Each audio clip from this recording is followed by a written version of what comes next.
좋아요, 구독! 제약 바이오 업체가 인수합병을 하면 어떤 효과가 있을까요? 라고 질문을 던져봤는데요. 답변이 이렇게 좋습니다. 제약 바이오 업체의 인수합병은 여러 가지 효과가 있을 수 있습니다. 첫 번째로 경쟁력을 강화할 수 있다. 두 번째로 연구개발 비용을 감소할 수 있다라고 답을 했습니다. 세 번째로는 시너지 효과를 낼 수 있고 마지막으로 시장 진출을 확대할 수 있다라고 말을 했는데 여기에 더해서 인수합병에는 위험성도 존재한다라고 첨언을 했습니다. 이에 대해서 차장님 의견은 어떠실까요?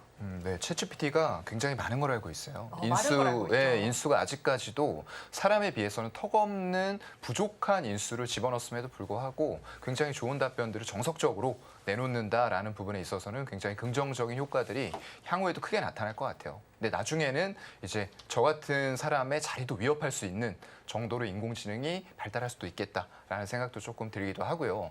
일단은 인수합병은 아까 말씀을 다 여기에서 뭐 거의 다 얘기한 것 같아요. 근데 이제 우리가 생각해야 될 것은 아무리 좋은 기업이라도 조금 이따 한 번 더 얘기하겠지만 싸게 사지 않으면은 이게 극적인 효과를 내기가 어렵다. 그래서 항상 인수합병에서 경쟁사들이 붙어서 할 때 이런 얘기도 많이 들어보셨을 거예요. 승자의 저주. 그러니까 가져가긴 가져갔는데 너무 비싸게 가져가서 제대로 미래의 기대 효과를 발휘하지 못하는 그런 상태가 될 수도 있다라는 점은 특별히 고려를 하셔야 될 것 같습니다. 네, 이렇게 차장님의 첨언까지 들어봤는데요. 이런 가운데 셀트리온 실적이 굉장히 좋았습니다. 지금 그래프를 보시면 매출이 굉장히 높은 것으로 나타났고 영업이익과 당기 순이익도 좋은 것으로 나타났는데 이렇게 잘 나온 만큼 뭐 오너 리스크도 해소했다. 그리고 바이오 시밀러도 좋았다. 이런 평가들이 나오고 있단 말이죠. 셀트리온 삼형제 주가 흐름 지금 어떤가요? 글쎄요, 아직까지 오너 리스크가 완벽하게 해소된 건 아닌 것 같은데요. 일단 주가도 그동안에 많이 빠졌기 때문에 반등을 강하게 실적 모멘텀으로 하고 있다라고 보시면 될 것 같고요. 일단은 바이오 시밀러 쪽과 신제품 출시 이런 효과들에 좀 힘입어서 계속 매출은 성장을 하고 있는 상황이고요. 역대 1분기 최고 실적 달성했습니다. 거기다가 일회성 손실은 진단 키트 쪽이기 때문에 이제는 떨쳐버려도 된다라고 생각을 좀 합니다. 일단 램시마 SC라는 제형인데 이게 자가 면역 질환 치료제예요. 그리고 굉장히 편의성을 높인 제형이기 때문에 향후에 기대감은 크다라고 보시면 될 것 같고요. 오늘 주가 흐름 보게 되면 셀트리온이 지금 6%까지 상승폭을 다시 키우고 있어요. 그리고 그 밑으로 셀트리온 헬스케어 같은 경우에도 굉장히 좋은 흐름입니다. 4%대 상승을 보여주고 있고요. 셀트리온 제약이 보통 올라갈 때 흐름 보면 삼형제 중에서 가장 탄력이 좋거든요. 그렇죠. 근데 오늘은 1%대에다가 음봉으로 전환하는 모습까지 보여주고 있기 때문에 서정진 회장의 복귀 이런 부분들에 힘입어서 일단은 합병이라던가 이런 이슈들도 아직 남아 있어요. 그렇기 때문에 우리는 셀트리온에 집중을 하는 게 좋겠다라는 말씀도 같이 드리겠습니다. 네, 그런데 이렇게 호실적이 나오면서 증권가에서도 긍정적인 전망을 내놓고 있습니다. NH투자증권에서는 일단 목표 주가를 상향하는 리포트를 내놓은 상황이기도 한데요. 여기에 더해서 바이오 시밀러도 조금 좋습니다. 램시마 SC의 경우에도 미국 FDA에서 승인을 기다리고 있는 상황이고요. 이런 가운데 다른 모멘텀들도 있습니다. 이렇게 된다면 셀트리온 주가는 고공행진을 하게 될까요? 네, 아무래도 그럴 가능성이 좀 있다라고 보이는데 일단 우리가 먼저 생각해야 될 것은 개별 기업의 주가보다는 시장 환경이에요. 이쪽이 일반적인 바이오 신약과는 확연하게 다릅니다. 왜냐하면 이 오리지널 의약품에서 복제약이죠. 복제약을 가지고 유럽에 굉장히 안정적으로 안착을 했어요. 어느 정도로 안착을 했냐라면 일단은 오리지널 의약품보다 훨씬 높은 시장 점유율을 유럽 같은 선진국 쪽에서 이미 달성을 했다라는 거예요. 그리고 램시마 SC, 아까 잠깐 말씀드린 피하 주사 제형이기 때문에 훨씬 더 환자들이나 이런 쪽의 편의성을 높였습니다.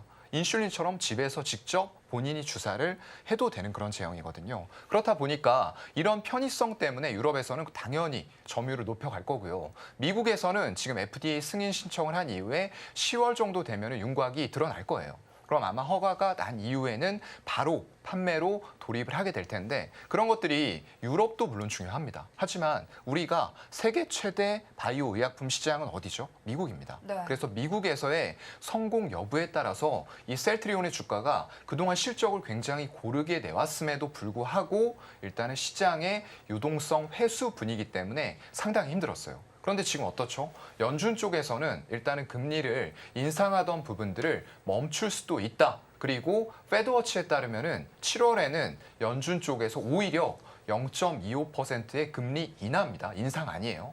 인하에 대해서 확률이 50% 이상으로 올라갔다라는 시장의 분위기를 반영을 이미 해주고 있단 말이죠. 그렇게 됐을 때에는 안전자산으로 이동을 해왔던 이미 갔었던 유동성들이 다시 한번 백머니 무브로 위험자산으로 돌아올 수 있다는 거예요. 그럴 때 어느 분야로 돈들이 들어가겠는가? 라는 생각을 했을 때에는 이런 쪽들로 돈이 유입이 될 수가 있다는 거죠. 거기다 아까 말씀드렸던 미국 쪽에서의 성공 가능성도 굉장히 높은 상태에서 연내에 5개 정도의 또 바이오시밀러 제품을 추가적으로 출시를 할 거예요. 이미 레퍼런스를 유럽이라던가 선진국 쪽에서 깔고 가고 있는 업체이기 때문에 추가적인 의약품의 시장 점유율도 빠르게 높아질 가능성이 굉장히 높다라는 거죠.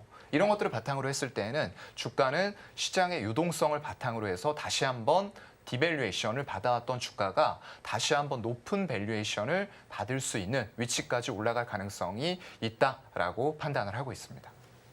네, 셀트리온에 대해서 조금 긍정적으로 전망을 해주셨습니다. 파이프라인도 굉장히 좋고 바이오시밀러 같은 경우에서도 유럽뿐만 아니라 미국 시장에서도 점유율을 높일 수 있겠다라고 말씀을 해주셨는데 기업의 인수와 관련된 이야기도 있습니다. 일단은 박스터 인터내셔널 관련해서는 네. 기업 인수에서 손을 떼기로 하긴 했습니다. 네.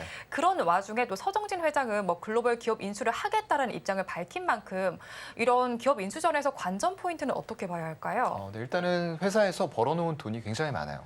그렇다고 하면은 이게 본인의 기술력이나 캐파만 가지고 안 될 때 가장 좋은 방법이 이미 그걸 이룩해 놓은 기업들을 그냥 돈으로 인수해 오면 되는 거거든요. 그만큼 빠르게, 왜냐하면 공장이라던가 이런 거 설립하는데 허가받고 하려면 굉장히 오랜 시간 걸립니다. 그래서 이런 부분에 있어서 M&A를 통해서 말씀하신 기업의 지분 그리고 바이오파마 솔루션 사업부를 인수해 오려고 했어요. 대략 추정가가 40억 달러 정도로 예상했는데 지금 사모펀드 쪽으로 결국은 낙찰이 됐거든요. 근데 42억 5천만 달러예요. 그러면은 우리 시장에서 예상했던 것보다 더 비싼 가격으로 가져갔어요. 이게 아까 말씀드렸던 시장에서 승자의 저주가 될 수도 있다라는 부분들이에요. 그래서 결국 서정진 회장은 이 가격이 우리가 원하는 가격과는 맞지 않는다, 비싸다라고 판단을 했던 것 같아요. 그렇기 때문에 자금력이 있는 기업들이 지금은 제가 볼 때는 당분간은 갑이 될 수 있어요. 왜냐하면 금리 인상이 끝난다라고 한 거지 이게 바로 금리 인하로 이어질지 안 이어질지는 알 수가 없고요. 연준에서는 상당 기간 동안 금리를 동결을 하겠다라는 얘기를 했습니다. 그러면 자금의 유동성들이 우리가 생각하는 것만큼 투자자들이 시장에 바라는 것만큼 빠르게 풀리지는 않을 수도 있다는 얘기예요. 그렇다고 하면 자금 조달이 점점 더 어려워집니다.